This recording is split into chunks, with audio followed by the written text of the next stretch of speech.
고난을 극복하는 기도, 그렇게 되어 있는데요. 고난이 없는 사람은 없습니다. 응애 응애 응애 이렇게 울면서 태어나서 아이고 아이고 아이고 하는 울음소리를 듣고 이 세상을 떠나는 게 인간입니다. 그래서 불교에서는 인생을 고해다, 고통스러운 바다다, 그렇게 말하고, 성경에는 욥기서에 보면 모든 인간은 고난을 위하여 태어났나니 이렇게 돼 있어요. 이렇게 돼 있어요. 근데 고난이 없는 사람이 있을까요? 시험 걱정 모든 괴로움 없는 사람 누군가. 그리고 제 찬송에는 가로 열고 있으면 나와봐 이렇게 돼 있어요. 다 고난이 있잖아요. 근데 어떤 사람이 그러더래. 고난이 없는 사람이 있다고. 어디 있냐고 따라와 보라고. 그래서 고난 없는 사람들이 어디 있나 따라가 봤더니 아시죠? 공동묘지로 데려갔대요. 거기에 누워있는 사람들은 고난이라는 게 없지만 모든 사람은 다 고난이 있는 거예요. 그런데 이 고난을 원하든 원치 않든 이제 우리가 이제 이렇게 당하게 되는데, 이럴 때 어떻게 해야 되냐, 이게 진짜 중요한 거예요. 기도라고 대답하세요. 우리 그리스도인들은 고난을 당했을 때 어떻게 해야 된다고요? 어떻게 이렇게 잘하신대요. 근데 예수를 믿지 않는 사람들은 고난을 당하게 되면 뭐 할까요? 인내하는 거예요. 인내. 자기의 힘으로 해결이 안 되기 때문에 고난이거든요. 해결됐다 그러면 고난이랄 게 뭐가 있어요? 근데 예수 안 믿는 사람들은 자기 힘으로 해결이 안 되는 고난 앞에 있다. 그러면 참는 길밖에 더 있겠어요? 근데 우리는 지난번에 인내하라 배웠잖아요. 참기도 하지만 또 하나 진짜 특권이 있는데, 예수 믿는 사람들은 고난 앞에서 하나님께 기도할 수 있는 특권이 있습니다. 근데 오늘 13절부터 20절까지 한번 다시 보시겠어요? 쭉 보면 기도라고 하는 말이 7번 나옵니다. 13절에 보면 고난당하는 자가 있느냐, 그는 기도할 것이요, 한 번 나왔죠. 14절에 보면 그를 위하여 기도할지니라, 2번 나왔죠. 15절에 믿음의 기도는 3번 나왔죠. 16절에 서로 기도하라, 17절에 기도한즉, 18절에 기도하니. 목사님 6번밖에 없는데요. 근데 제가 하나 더 찾아냈어요. 16절에 보면 의인의 간구는 역사하는 힘이 큽니다. 그런데 간구가 뭘까요? 간절히 구하는 거예요. 그래서 간절한 기도를 간구라 이렇게 얘기하니까 고난이라고 하는 말이 쭉 나오고 기도라고 하는 말이 무려 7번이나 나오니까 오늘 제목이 고난을 극복하는 기도죠. 자, 13절 한번 읽어보겠습니다. 다 함께 시작. 너희 중에 고난당하는 자가 있느냐? 그는 기도할 것이요, 즐거워하는 자가 있느냐? 그는 찬송할지니라. 자, 여기서 이 고난이 있죠. 이 고난은, 잘 들으세요, 질병이 아닙니다. 병 걸려서 고난당하는 게 아닙니다. 그 다음에 죄를 지어서 고난을 당하는 것도 아닙니다. 13절에 있는 말씀은 그냥 일반적인 고난이에요. 죄 때문에 아니고 질병 때문에 아니고 그냥 일반적인 고난이에요. 어려운 궁지에 빠진 경우를 말해요. 죄와 관련된 고난도 아니라 그랬죠? 우리의 허물이나 과실과 상관없이 찾아오는 고난이라고 그랬죠? 나 별로 잘못한 것도 없어. 근데 고난이 온 거예요. 그런 경우 있죠. 그러면 보통 사람들은 뭐부터 할까요? 고난을 안 당해봐서 모르시는 거예요? 난 잘못한 게 없는데 고난이 왔어요. 그러면 힌트, 입으로 하는데 응? 뭐요? 응? 네, 원망. 그럼 뭐 물어보나 마나 거기 답 다 해줬는데 원망을 하는 겁니다.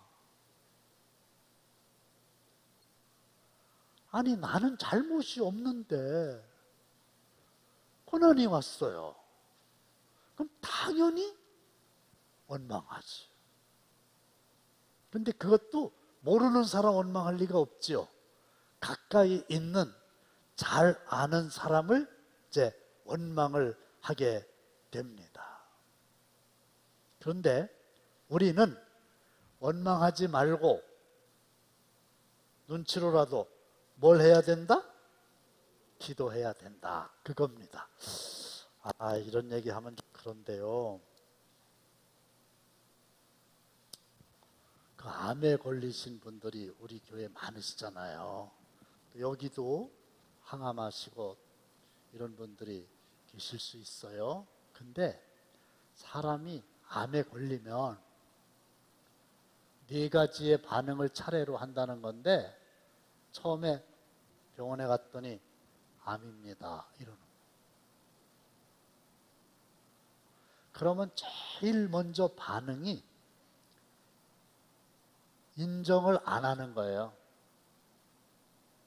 그럴 리가 없어. 내가 왜 암이야? 암일 리가 없어. 인정을 안 하니까 뭐 할까요? 다른 병원에 또 가지. 검사했더니 똑같이 암이래.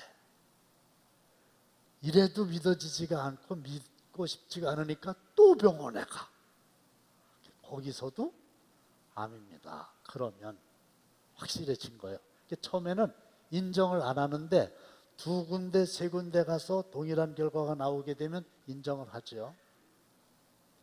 그 다음에 제일 먼저 그 다음에 하는 게 원망이라는 거예요.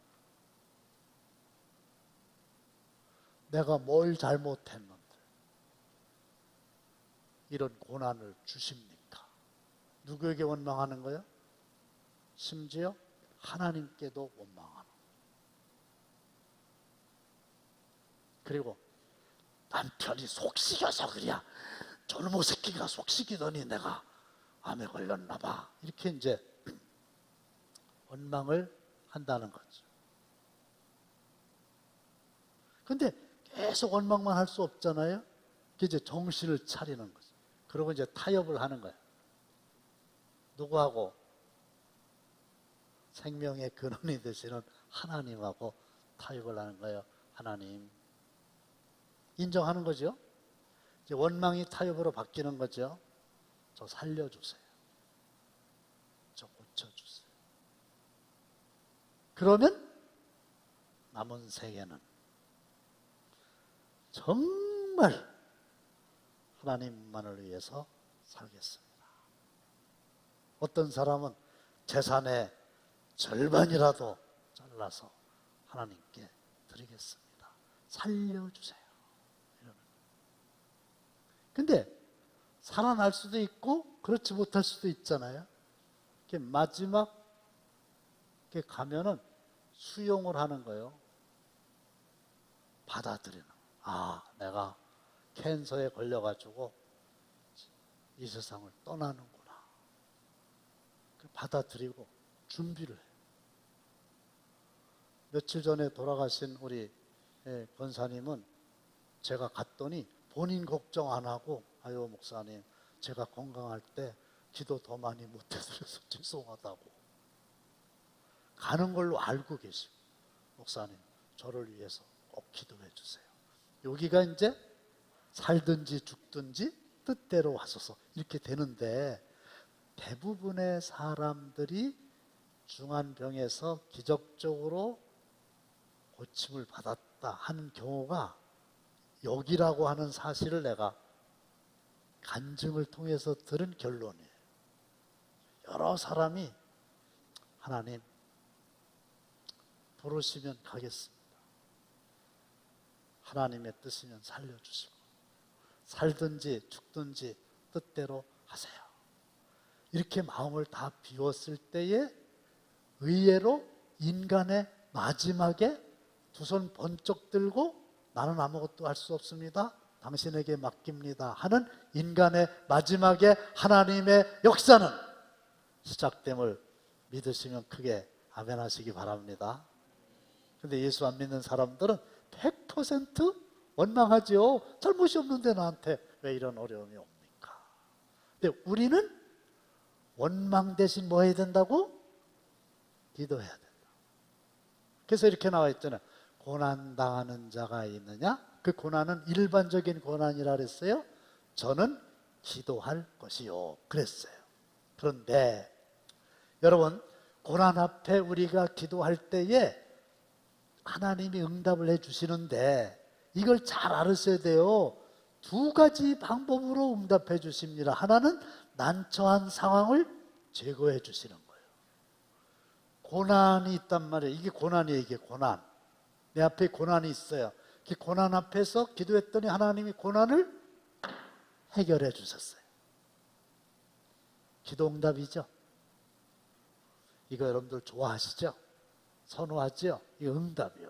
그런데 또 어떤 응답이 있느냐 하면 고난은 그냥 그대로 있어. 그런데 나에게 이 고난을 감당할 수 있는 능력을 주셔. 감당할 수 있는 실력을 주셔. 그래서 이 고난을 감당을 해. 이것도 하나님의 응답임을 믿으시기를 바랍니다. 어쩌자고 아멘 소리가 크네. 맞아. 이것도 응답이에요. 감당하면 되잖아요. 그죠? 감당치 못할 시험당 허락지 아니하시고 시험당할 쯤에 또한 피할 길을 내사 너희로 능히 감당하게 하시느니라. 그래서 대표적인 사람이 사도 바울이요.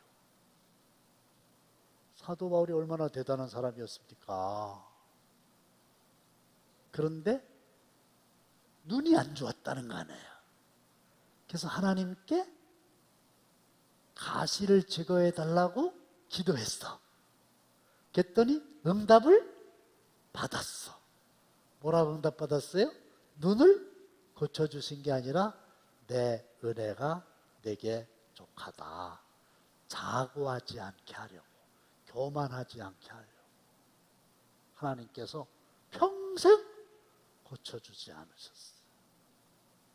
근데 마지막에 이 사도 바울이 로마에 가서 2년 반 정도 있어요. 가택연금 비슷하게. 근데 말년에 그를 따르던 많은 사람들이 떠납니다. 근데 누가 끝까지 바울 곁을 지켰는지 혹시 아십니까? 힌트. 누가 끝까지 있는지 아십니까? 누가예요. 누가의 직업이 뭔지 아십니까? 의사예요. 야, 난 그걸 보면서 참 하나님이 몸이 안 좋은 걸 아시잖아. 그게 다 떠나도 전담 주치의를 끝까지 붙여주신 거예요. 그래서 그걸 감당하게 하신 거예요. 그러니까 이 고난 앞에서 우리가 원망하지 말고 어떻게 해라? 기도해라. 그러면 고난을 제거해 주실 수도 있고 고난을 감당할 수 있는 능력도 주시고, 근데 이 두 가지가 다 이렇게 됐든 저렇게 됐든 기도의 응답이다. 아시겠어요? 근데 어떤 게 더 좋아요? 1번이 더 좋아요? 2번이 더 좋아요? 응? 빨리 시간 없잖아. 1번? 이게 답이 없어요. 1번이 더 좋다는 거죠? 나도 그래. 1번이 더 좋아. 근데 그건 우리 생각이고 하나님이 2번이 더 좋은 경우에는 2번을 주시기도 해요. 그러니까 하나님이 어떤 걸 주시든지 감당할 수 있으면 되는 거 아니겠습니까? 응답이에요. 근데 아주 이 성경 구절을 너무 좋아하는 건데 보세요. 고난당하는 자가 있느냐 저는 기도할 것이요. 그 다음에 뭐예요? 즐거워하는 자가 있느냐 그는 찬송할지니라. 이렇게 돼 있죠. 저는 이걸 어떻게 해석을 하느냐면 이렇게 해석하는 거예요. 고난을 당하는 사람이 원망하지 않고 기도가 어디 갔어? 기도하면 하나님은 그 고난을 나중에 즐거움으로, 아멘, 크게 준비하세요, 바꿔주실 줄로 믿습니다. 그러면 이제 고난이 즐거움으로 바뀐 거예요. 그럼 뭐 해야 돼요? 이때 찬송하는 거예요. 그러니까 우리가 입으로 할 수 있는 일은 두 가지밖에 없어요. 기도하든지 찬송하든지. 근데 기도하면 하나님이 응답하시니까 우리는 찬송해야 해요. 아시겠죠? 근데 사실은 1번이라 그랬는데 대부분의 경우 2번이 더 유익한 거예요. 고난을 극복할 수 있는 능력을 우리가 이렇게 얻게 되면 문제가 안 된다니까요. 아유, 나는 시험 세상에 제가요 시험 봐가지고 붙는 사람이지 떨어지는 사람이 아닌데 무진장 떨어진 시험이 하나 있네. 에? 운전면허 시험. 얼마나 많이 떨어졌느냐면 인지를 붙이잖아요. 그 응시 서류에다가 떨어지면 그 서류에다 또 인지를 추가적으로 붙이는데 인지를 붙이다가 인지 붙일 데가 없을 정도로 다 그렇게 했어요. 왜 그랬냐? 내 잘못도 있는데 변 목사님 잘못이 더 커. 변 목사님은 지금도 살아계신데 이름은 얘기 안 하는데 은퇴하셨는데 이분이 자동차를, 우리 때는 자동차 있는 목사님 별로 없었거든요. 자동차를 일찍 잘 운전하는 분이세요. 그래갖고 목사님이 싸게 운전면허를 딸 수 있도록 사설로 가르쳐 주시는 거야. 그래가지고 며칠은 이론을 쫙 이렇게 가르쳐 주셔. 나중에 이제 실기일까지 봐야 되잖아요. 근데 이 이론까지는 우리가 배웠고 그 목사님이 자기 차로다가 우리를 실기로 한두 번은 가르쳐 주셨는데 그러다가 차가 고장났대. 자기 차가. 지금 생각해도 열나네. 그러면 돈을 돌려주든가 아니면 차를 고쳐갖고 계속 가르쳐 주든가 해야 되는데 둘 다 안 하시는 거예요. 지금도 나 돈 못 받았어.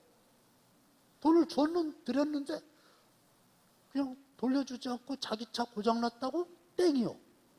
연습을 못 하는 거예요. 연습 어떻게 하냐면 가서 떨어지는 게 연습이요.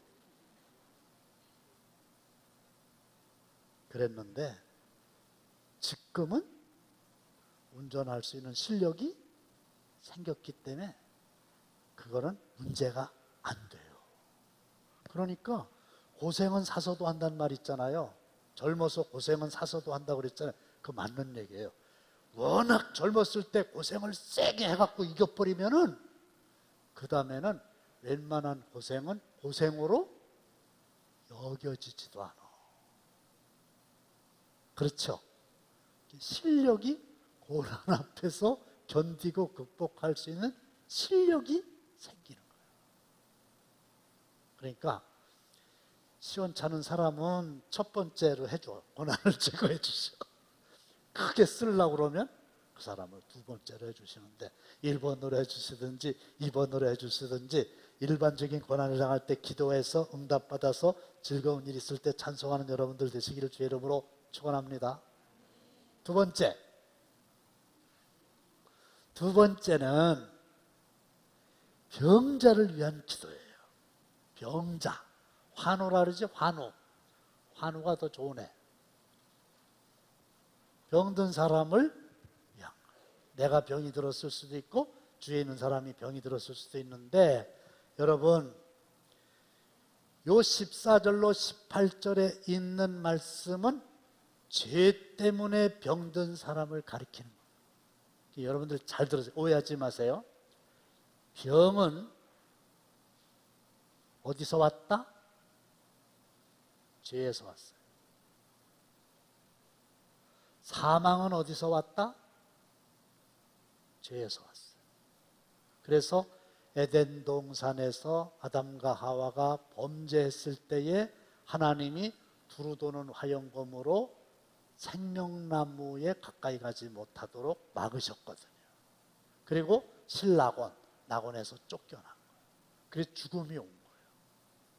그래서 죽음의 사망의 근본적인 원인이 죄예요. 그리고 병들어서 죽게 되잖아요. 그러니까 병의 원인이 죄예요. 그런데 중요한 거는 이거 맞아요. 병의 원인이 죄예요. 죄 때문에 병이 왔어요. 그런데 따라합시다. 이건 중요하니까 모든 죄가 죄송합니다. 모든 병이 죄 때문에 온 것은 아니다. 그러니까 병이 죄에서 왔어. 근데 모든 병든 사람이 100% 죄 때문에 병이 온 건 아니다. 죄가 아니고도 병이 올 수도 있다. 성경에 있냐고요?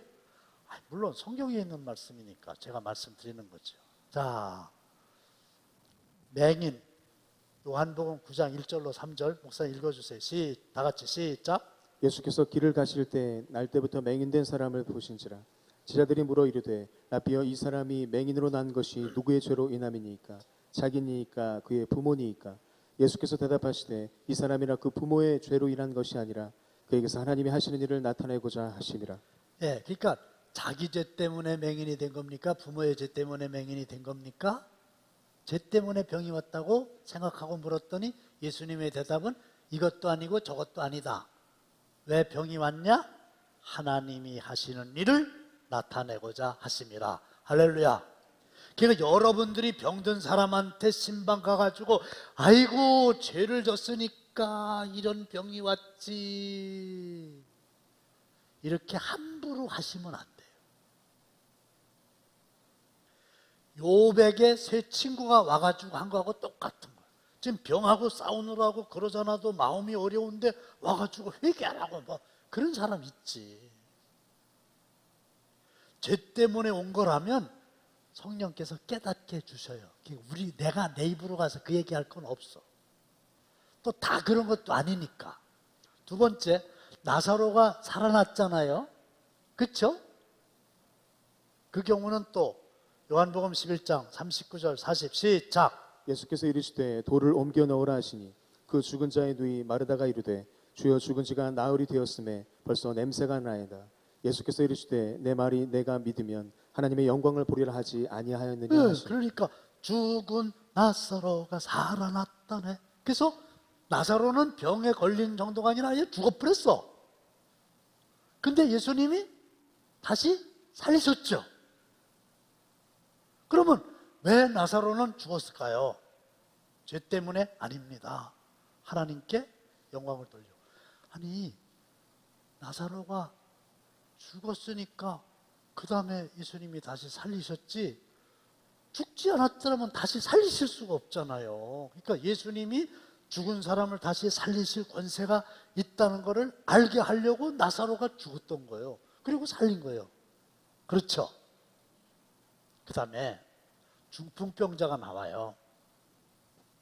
마가복음 2장 5절 시작. 예수께서 그들의 믿음을 보시고 중풍병자에게 이르시되 작은 자야, 내 죄사함을 받았느니라 하시니. 여기서 중풍병자는 내 죄사함을 받았느니라 이랬거든요. 이 경우에는 죄 때문에 그런 거예요. 그 다음에 성경 구절이 어떻게 돼 있냐면 14절 한번 읽겠어요. 14절 여러분도 성경에 있지요. 시작. 너희 중에 병든 자가 있느냐? 그런 교회의 장로들을 청할 것이요, 그들은 주의 이름으로 기름을 바르며 그를 위하여 기도할지니라. 여기서 병든 자는 누구를 청하라고 그랬어요? 장로들을 청할 것이요. 그러면 이제 여러분들이 내가 지금 병들었네?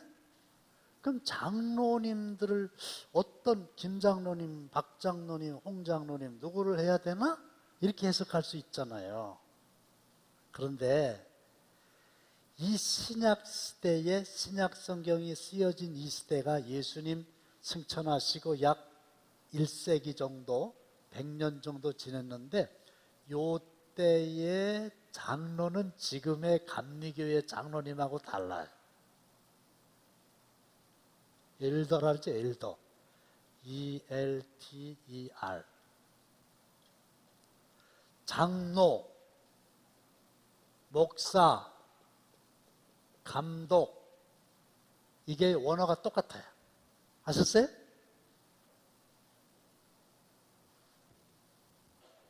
그러니까 이분들은 장로라고 했든 감독이라고 했든 목사라고 했든 영적인 스피리추얼 리더를 가리키는 말이에요.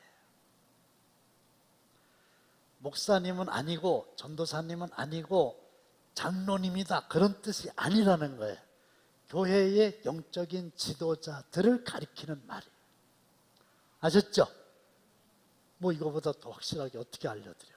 목사, 장로, 감독 똑같은 말, 끝.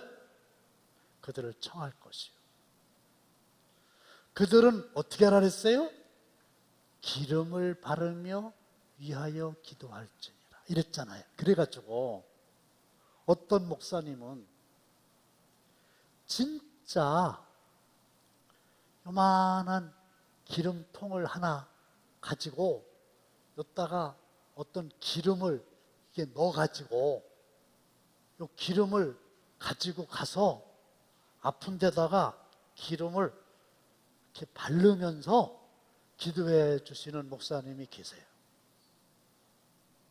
진짜 성경을 그대로 믿는 분이시지 잘못될 거 없어요. 그러나 전통적으로 여기서 기름을 바르며 위하여 기도할지니라 할 때에 기름이 무엇을 의미하는 거냐? 두 가지인데 하나는 성령을 가리키는 말이다. 그래서 여러분들 얼마든지 그런 말씀 들어보시죠. 기름 부음을 받았다. 기름 같은 성령, 불 같은 성령 들으셨죠? 성령께서 역사하셔서 기도할 때 성령께서 이거지니까 내가 손을 얹었지만 주의 성령이 역사하셔서 고치시옵소서. 할렐루야. 성령을 의지하는 의미가 있다. 그리고 이제 또 하나는 이 당시의 기름은 의약품이었습니다. 실제로 이때는 지금으로부터 한 1900년 전이니까 약이 없는 거예요. 그래서 지금 개념으로 얘기하면 약으로 쓸 수 있는 게 대표적인 게 두 가지가 있었어요. 하나는 기름이고 하나는 포도주예요. 그래서 그 선한 사마리아인의 이야기를 아십니까? 거기 기름이란 말이 나오나 포도주란 말이 나오나? 괜히 또 얘기를 꺼내가지고 어디 나오죠? 선한 사마리아인의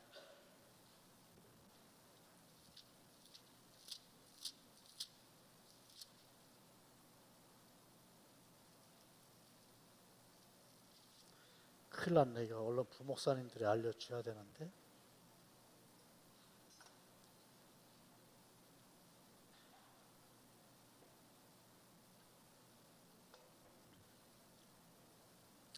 한번 찾아봐요. 응? 그러니까 어디 몇 장 몇 절이야?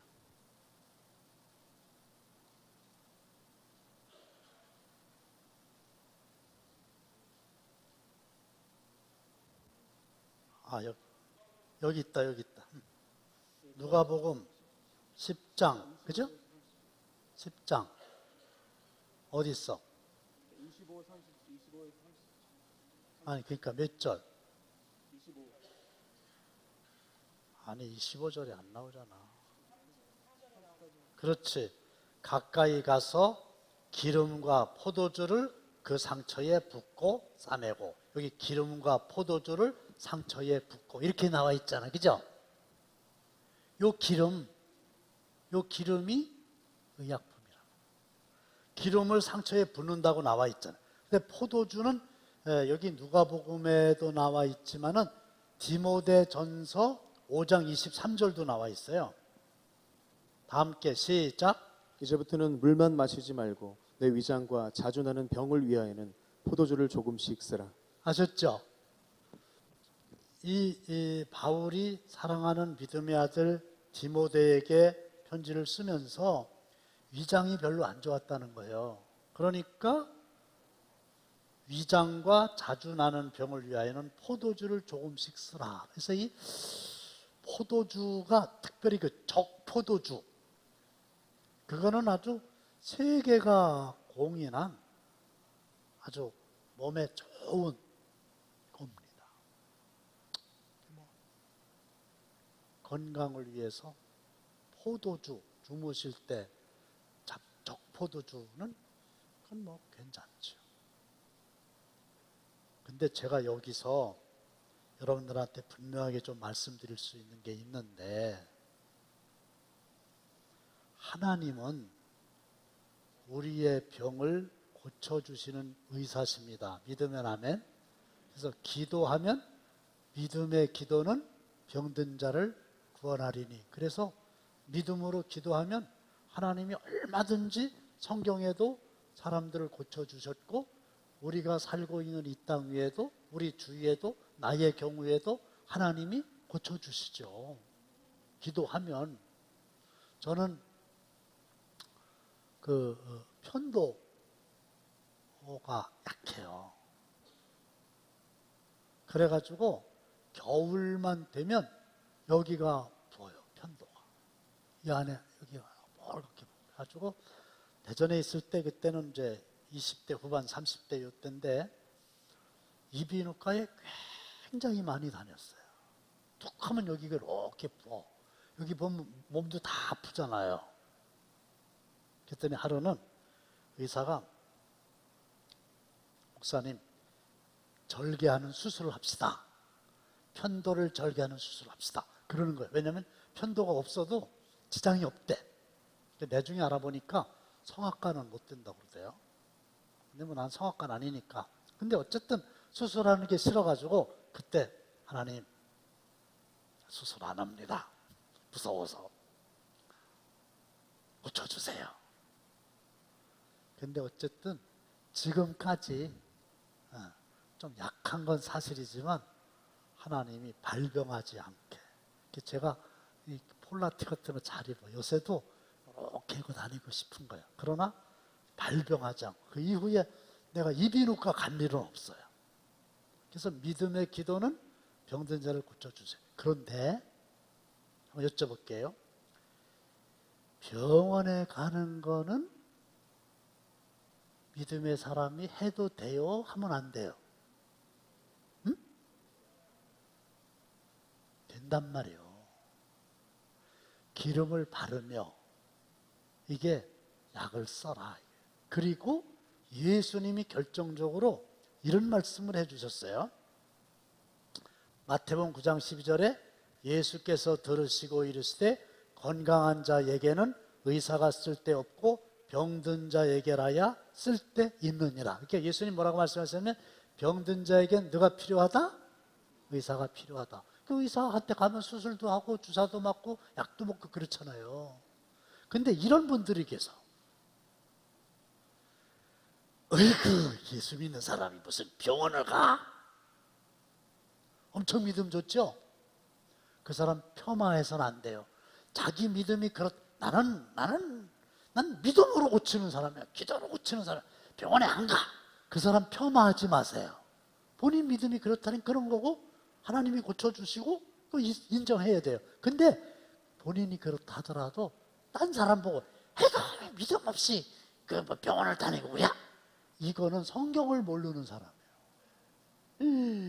병원에 갔다 목사님 만나면 막 깜짝 놀래는, 목사님 병원에 오셨어요? 그러면서 뭐라 하냐면 나는요 보험 안 들어요. 나는요 운전보험 안 들어요. 왜? 하나님이 지켜줄 줄로 믿고.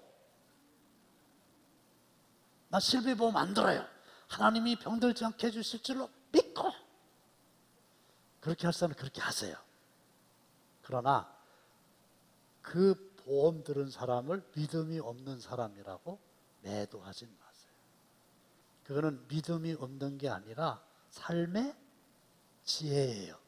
어떤 사람 아주 이런 사람, 목사님 무슨 저금을 합니까? 하나님이 필요할 때마다 다 주시지. 좋아요. 다 털어서 가져오세요. 그러나 저축을 하는 것도 삶의 지혜예요. 아셨죠? 원래꼴래 목사님이 병원 갔대요. 이건 말이 안 돼요. 성경을 모르고 하는 말이에요. 병든 자가 있느냐? 그는 교회 장로들을 청할 것이요 그들은 주의 이름으로 기름을 바르며. 그렇죠? 기도할지니라. 이렇게 돼 있단 말이죠. 그 다음에 죄 때문에 병이 들었어요. 그런 경우에는 죄를 서로 어떻게 하라고? 아니 성경에 나와 있잖아요. 야고보서 5장에 나와 있잖아.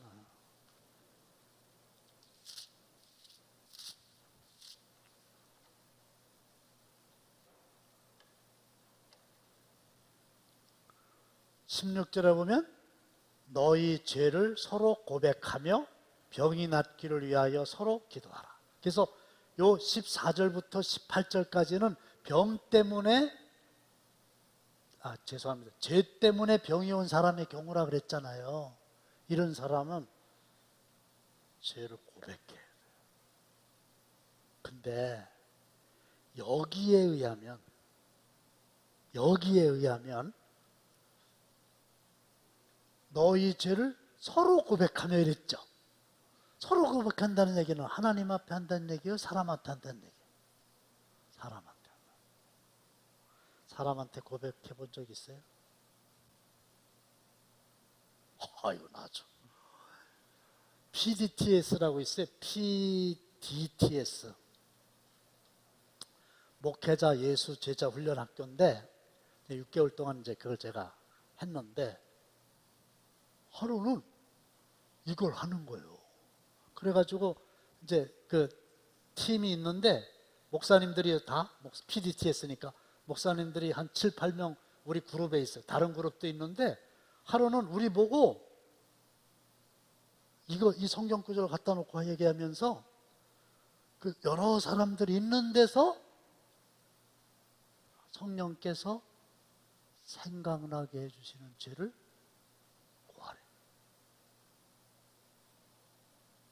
그냥 하나님 앞에 그냥 다른 사람들 모르게 할 때는 그래도 그게 할만 했는데 이게 사람 앞에서 하라 그러니 안 할 수는 없고 하자니 참 그렇고 고민이 참 많이 되는 거예요. 내가 제 얘기를 하는 거예요.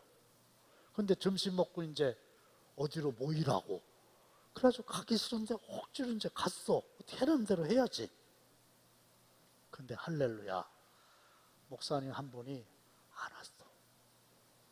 점심 같이 먹었는데 너무 부담이 되나 이 자리에 안 왔어.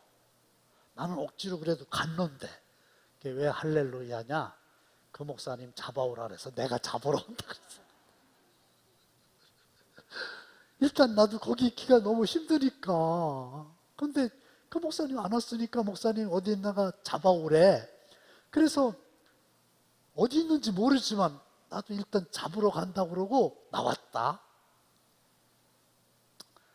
그래서 여기저기 가다 보니까 강단이 거기든지 강단 우리로 얘기하면 요 강단 요 위에 올라가가지고 그 안 온 목사 요 위에 올라가가지고 막 울면서 거기서 하고 있는 거야. 사람 앞에서 하기가 쑥스러우니까. 내 마음하고 똑같더라고. 그래서 내가 그 목사님한테 왜 안 올라왔냐 그랬더니 사람 앞에 하기가 그렇대. 그래도 사람 앞에 하라고 그랬는데 어떻게 하면 되냐고. 이래갖고 하나님이 주신 지혜인지 아닌지는 모르겠는데 내가 그 목사님한테 제안했다. 목사님, 그래도 하라는 대로 해야 될 거 아니요. 서로 고백하라 했잖아. 그러니까 우리 거기 가지 말고 목사님은 나한테 하고 나는 목사님한테 하고 둘이서만 저 차에 가가지고 차에 가서 이렇게 문 걸어 잠그고 하자고. 나 그렇게 한 사람이야. 근데요, 둘만 했어요. 근데 파워풀하더라. 전부 다 그렇게 하라 소리는 못 하는데 이게 사람 앞에서 한다는 걸 굉장히 파워풀한 거예요. 모든 죄를 다 사람 앞에서 자백하라 이건 아니지만 그러나 성경에는 서로 자백하라 이렇게 돼 있어요. 그래서 1907년입니까? 그 평양 대부흥운동 그게 뭐냐면 1907년이지. 평양 대부흥운동이 있었거든요. 거기 평양에 이제 무슨 교회 거기요? 장대현 교회지. 장대현 교회에서 부흥회를 했어. 어떤 목사님이 제일 먼저 한 거야? 하디 선교사. 부흥회를 하는데 부흥회 하다 말고 어떤 분이 나 돈을 훔친 도둑놈이라고.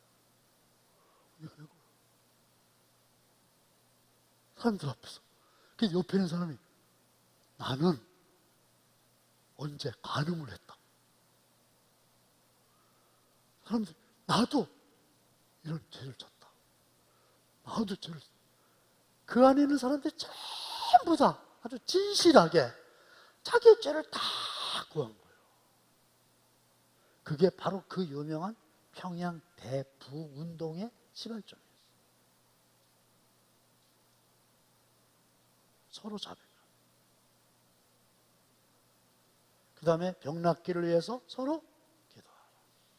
의인의 간구는 역사하는 힘이 많으니라. 여기서 의인이라고 하는 것은 죄를 안 지은 사람이 아니라 죄를 고백하고 기도해서 죄 씻음 받고 그리고 기도할 때 역사하는 힘이 더 많은 줄로 믿으시기를 바랍니다. 그래서 오늘 성경에 보면 믿음의 기도는 병든 자를 구원하리니 믿음의 기도가 나오고요. 의인의 간구는 역사하는 힘이 많으니라. 그래서 의인의 기도가 나오고요. 그 다음에 엘리야 얘기가 나오거든요. 엘리야는 우리와 성정이 같은 사람이로되 그가 간절히 기도한 즉 3년 6개월 동안 비가 안 왔는데 하나님이 그 간절한 기도를 들으시고 하늘 문을 여시고 비를 내렸어요. 그래서 간절한 기도가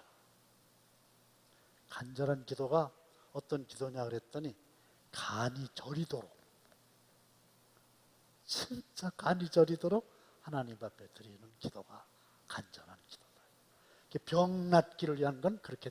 마지막 하나는 뭐냐면 19절 20절인데 타락자를 위한 기도인데 그리도 이는 자기의 고난뿐만 아니라 형제의 고난도 돌보아야 하는데 대상은 누구를 위해서 기도해야 되냐 하면 형제들아 너희 중에 미혹되어 진리를 떠난 자. 미혹이라고 하는 말이 후쿠잖아요. 후쿠. 낚시질 할 때 미끼. 사탄이 죄를 짓도록 우리를 미혹하는 거예요. 미혹을 받아가지고 진리에서 떠났어. 진리는 누구예요? 예수님이지. 내가 곧 길이요 진리요 생명이니. 그러니까 이단에 빠진 사람. 그런 사람 어떻게 해야 돼요? 돌아서게 해야 돼요. 돌아선다는 말이 메타노이아야. 메타노이라고 하는 말이 회개라고 하는 말이에요. 그 메타노이아는 정확하게 180도 방향을 전환하는 거예요. 미혹이 됐던 사람이 180도로 방향을 바꿔갖고 다시 진리 가운데로 오는 거예요. 그래서 누군가가 그렇게 됐을 경우에 돌아오게 하면 그 사람의 영혼을 사망에서 생명으로 구해주는 거고 그의 죄를 덮는 거가 되는 거예요. 그래서 일반적인 고난, 죄 때문에 온 질병, 그 다음에 진리를 떠난 자, 이렇게 있을 때 여러분들이 기도하셔서 어떤 경우에라도 고난의 문제를 해결하시기를 주님의 이름으로 축원합니다. 하나만 더 말씀드리면 따라합시다. 고난이, 다 함께 고난이. 이게 왜냐하면 진짜 좋은 말은 읽어두면 좋거든. 근데 그런 말 몇 가지 있어요. 따라합시다. 고난이 문제가 아니라 고난 앞에 있는 내가 문제다. 아셨어요? 고난은 항상 있는 거니까 크든 작든 뭐 살아있는 동안에 항상 고난은 있는 거거든요. 그럼 고난이 문제가 아니에요. 왜? 항상 있는 거니까. 고난 앞에서 내가 어떻게 하느냐, 원망하느냐, 그렇죠? 기도하느냐. 나에게 달려있는 거예요. 자극과 반응 사이에는 공간이 있다. 그랬죠? 어떤 사람 욕도 해봤고 어떤 사람한테 욕을 듣기도 했죠? 근데 어떤 사람이 나를 욕했다는 거예요. 뒤에서 나를 욕했대. 어떻게 해야 돼? 나를 욕했대.